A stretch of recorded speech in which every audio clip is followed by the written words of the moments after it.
Halo sobat bola sekalian, hari ini jadi hari yang spesial banget karena gue bikin dan upload video ini di tanggal 14 Maret 2026 yang mana tanggal tersebut bertepatan dengan hari ulang tahun salah satu klub besar Indonesia yang punya kontribusi besar di sepak bola Indonesia, punya banyak prestasi bahkan sejarah yang panjang, yaitu siapa lagi? Kalau bukan Persib Bandung.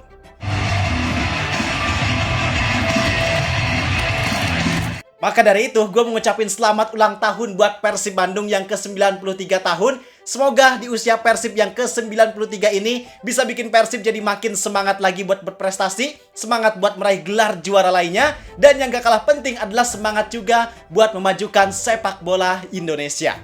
Tentu, angka 93 tahun ini jadi angka yang gak sedikit. Selama hampir satu abad Persib udah melewati berbagai macam hal. Mereka udah jadi saksi sekaligus pelaku utama dalam sejarah sepak bola Indonesia. Mulai dari era perserikatan, lahirnya Liga Indonesia, sampai sekarang bisa ada di level sebagai salah satu klub terbesar di negeri ini.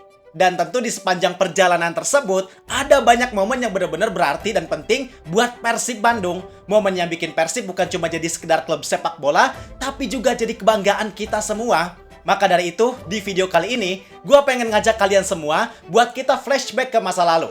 Karena sekarang gue mau bahas tentang 5 momen yang paling ikonik selama 93 tahun Persib Bandung berdiri. Yang momen ini tentunya harus kita tahu dan ingat, karena pada dasarnya, momen inilah yang membentuk identitas Maung Bandung jadi bisa sebesar sekarang. Dan spesial buat video kali ini, di akhir video nanti, gue mau bagi-bagi sesuatu ke kalian. Maka biar kalian gak ketinggalan, pastiin kalian tonton video ini sampai akhir. Bareng gue Zidane Fatoni, langsung aja kita bahas biar gak gitu-gitu doang. Tahu sepak bola.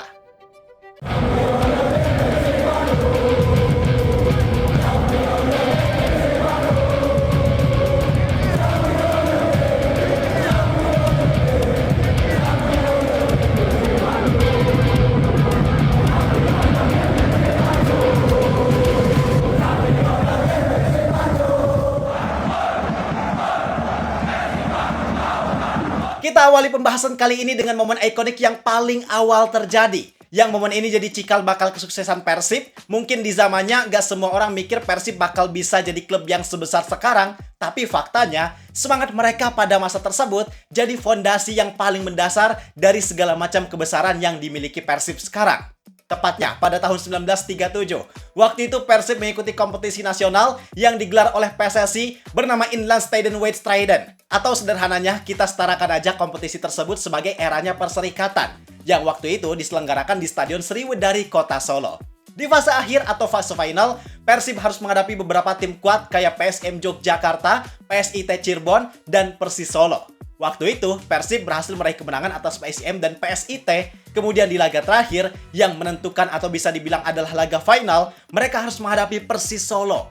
Sebenarnya Persib saat itu gak diunggulkan karena di kompetisi tahun sebelumnya Persib sempat kalah sama Persis Solo dan saat itu Persis Solo punya status sebagai juara bertahan, diperkuat sama materi pemain yang jauh lebih baik, plus mereka juga main di kandang mereka sendiri. Bahkan menurut informasi yang gua baca, ada sekitar 15.000 lebih pendukung yang hadir di Stadion Sriwedari buat menyaksikan laga final tersebut. Tapi siapa sangka, Persib yang waktu itu gak diunggulkan ternyata berhasil menang atas Persis Solo dengan skor 2-1. Bahkan orang-orang waktu itu banyak yang bilang ongelovolek, yang artinya sulit dipercaya. Karena gak ada yang nyangka Persib bisa menang atas Persis Solo. Dan setelah kemenangan tersebut, akhirnya Persib pulang ke Bandung dengan membawa piala pertamanya. Ketika sampai di stasiun Bandung, mereka disambut meriah sama ribuan warga kota Bandung. Walaupun waktu itu kondisinya hujan lebat, tapi semuanya tetap antusias buat menyambut kedatangan skuad juara Persib di tahun 1937. Bahkan menurut informasi yang gua baca, bisa dibilang momen itu jadi momen pertama kalinya kota Bandung mengadakan arak-arakan keliling kota dalam rangka merayakan kemenangan tim sepak bola. Dan disinilah momen yang menjadi dasar atau fondasi untuk Persib menjadi klub yang seberprestasi sekarang. Sekaligus dasar dari kecintaan serta kefanatikan para bobotoh terhadap Persib Bandung.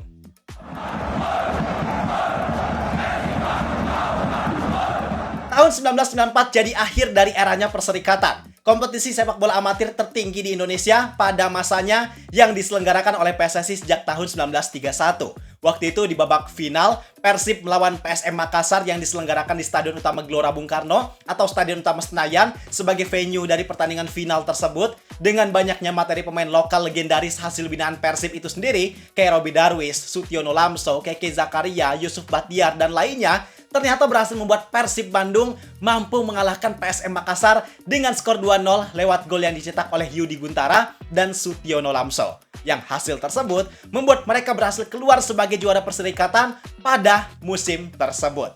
Dan yang bikin menariknya adalah gelar juara ini ada banyak hal spesialnya. Pertama, yaitu jadi gelar juara kelima mereka sepanjang kompetisi era perserikatan, yang mana Persib berhasil menjadi juara di tahun 1937, 1961, 1986, 1990, dan tentunya penutup di tahun 1994. Kemudian hal spesial yang kedua adalah gelar juara di tahun 1994 ini juga menjadi gelar juara penutup bagi kompetisi perserikatan yang saat itu udah berlangsung selama sekitar 63 tahun. Karena setelah musim tersebut selesai, PSSI memutuskan untuk melebur kompetisi yang sifatnya amatir, yaitu perserikatan, dengan kompetisi yang sifatnya semi-profesional, yaitu Galatama, untuk menjadi sebuah liga profesional yang bernama Liga Indonesia yang tentunya bertahan sampai sekarang. Jadi momen ini memang pantas untuk kita sebut sebagai momen ikonik karena banyak hal spesial yang terjadi dalam momen tersebut.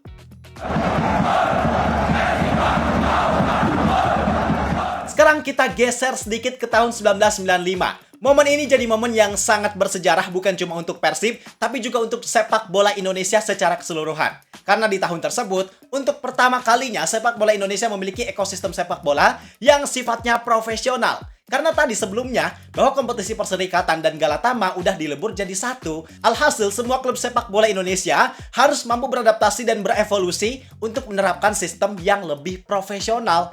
Nah, Persib setelah sebelumnya jadi aktor utama di akhir era perserikatan, sekarang mereka lagi-lagi jadi aktor utama di awal era Liga Indonesia.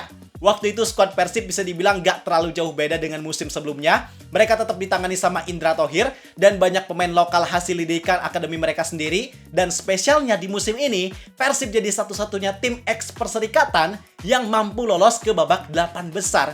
Karena sisanya, 7 tim lainnya, itu mereka adalah tim ex Galatama yang memang punya pendanaan dan kualitas yang lebih baik dibanding tim-tim perserikatan.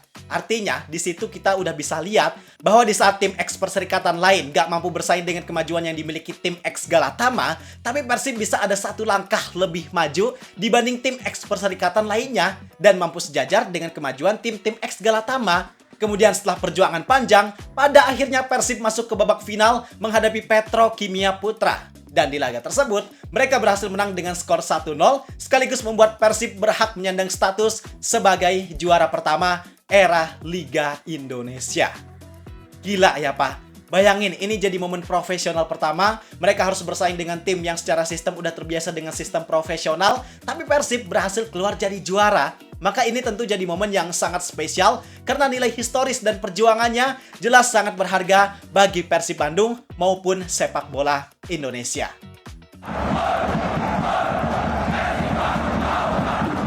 Ini mungkin jadi momen yang paling emosional bagi para bobotoh generasi modern. Karena setelah 19 tahun penantian Persib gak pernah juara Liga sejak tahun 1995, di tahun 2014 akhirnya Persib bisa memutuskan puasa gelar tersebut. Bayangin, 19 tahun. Itu adalah waktu yang cukup lama, apalagi eksistensi Persib di zaman ISL, statusnya sebagai salah satu klub besar, mereka juga cukup kompetitif di tiap musimnya, tapi butuh waktu 19 tahun buat mereka bisa kembali merasakan gelar juara.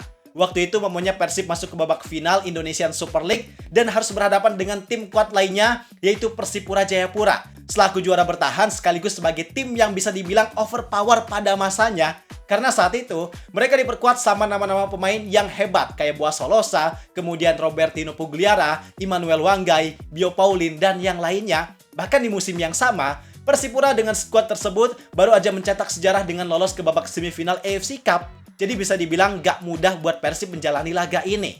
Tapi untungnya, perjuangan Persib di Stadion Jakabaring Palembang gak sendirian. Karena walaupun secara geografis harus menempuh ratusan kilometer, tapi ternyata itu gak jadi penghalang buat puluhan ribu bobotoh datang langsung ke Palembang demi mendukung skuad Persib di partai final.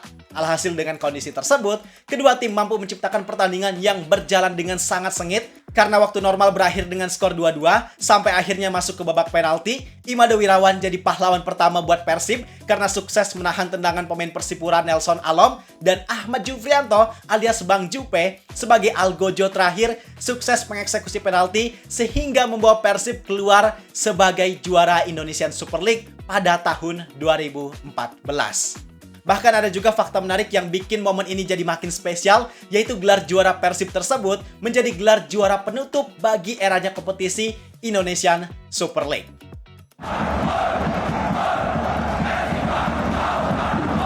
Kemudian yang terakhir, ini nggak usah diraguin lagi. Semua orang apalagi bobotoh zaman sekarang pasti setuju kalau momen ketika Persib Bandung back-to-back champions di tahun 2024 dan 2025 pasti jadi momen yang paling berkesan sepanjang sejarah Persib berdiri.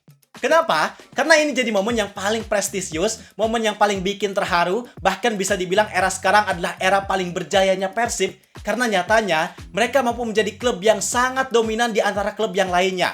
Aktor utamanya siapa lagi kalau bukan Boyan Hodak. Dia sukses merubah Persib dari yang tadinya hampir terpuruk gara-gara kurang maksimalnya performa di awal musim 2023-2024 yang saat itu Luis Mia mengundurkan diri. Tapi siapa sangka kedatangan Boyan Hodak yang gak terlalu banyak hingar-bingar, yang gak terlalu disambut mewah, tapi justru dialah yang jadi aktor utama dari kesuksesan Persib Bandung di era sekarang. Karena pada akhirnya, Boyan Hodak mampu membawa Persib Bandung juara di Madura pada tahun 2024. Yang kala itu mereka mengalahkan Madura United di partai final. Dan di tahun 2025, mereka berhasil merayakan gelar juara untuk pertama kalinya sepanjang sejarah Liga Indonesia di rumahnya sendiri, yaitu di Bandung. Dan bisa dibilang prestasi back-to-back champions itu adalah prestasi yang gak mudah. Walaupun sebelumnya Bali United pernah melakukan hal yang sama, tapi feel-nya tetap beda karena saat itu kompetisi sempat berhenti gara-gara pandemi. Sedangkan Boyan Hodak bersama Persib Bandung dengan materi pemain yang bisa dibilang gak terlalu mewah, bahkan di musim keduanya ada banyak cobaan badai cedera, tapi Boyan Hodak bisa tetap membawa Persib keluar sebagai juara. Bobotoh dalam 2 musim berturut-turut bisa melakukan konvoi di berbagai kotanya masing-masing. Mereka bisa nyanyi Champions Again Persib Bandung. Tentu itu adalah kenikmatan yang sangat berharga bagi mereka sebagai bobotoh. Bahkan di musim ini, Persib juga sangat on the track untuk kembali mendapatkan gelar juara. Dan jika nantinya Persib Bandung di tahun ini, di bulan Mei nanti bisa mewujudkan gelar juaranya, maka udah nggak ada yang bisa kita bilang lagi. Udah nggak ada yang bisa kita perdebatkan lagi. Karena pastinya momen itu jadi momen yang paling manis buat Persib Bandung sekaligus bisa mengokohkan mereka sebagai klub terbaik di Indonesia untuk saat ini. Jadi itu penjelasan tentang 5 momen yang paling ikonik selama 93 tahun Persib Bandung berdiri. Sekali lagi, selamat ulang tahun buat Persib Bandung. Sukses selalu. Kapan-kapan boleh kali ya kita kerjasama bareng. Tapi kalau momen yang paling ikonik versi kalian gimana? Barangkali kalian punya pengalaman pribadi yang paling membekas, langsung aja tulis dan ceritain di kolom komentar. Karena buat cerita yang paling gokil, yang paling menyentuh dan paling emosional, gue ada sedikit THR buat kalian. Persyaratannya nanti gue tulis di kolom komentar, simple, gak ribet, jadi pastiin kalian ngelakuinnya dengan baik dan benar. Gue juga mau ngucapin terima kasih banyak buat kalian semua yang udah setia nonton bahasan bola di channel Zidane Fatoni ini. Semoga kalian semua sukses dan sehat selalu. Gue rasa cukup sekian untuk video kali ini. Like dan subscribe-nya jangan lupa. Terima kasih, gue Zidane Fatoni. Sampai jumpa di video berikutnya. See ya!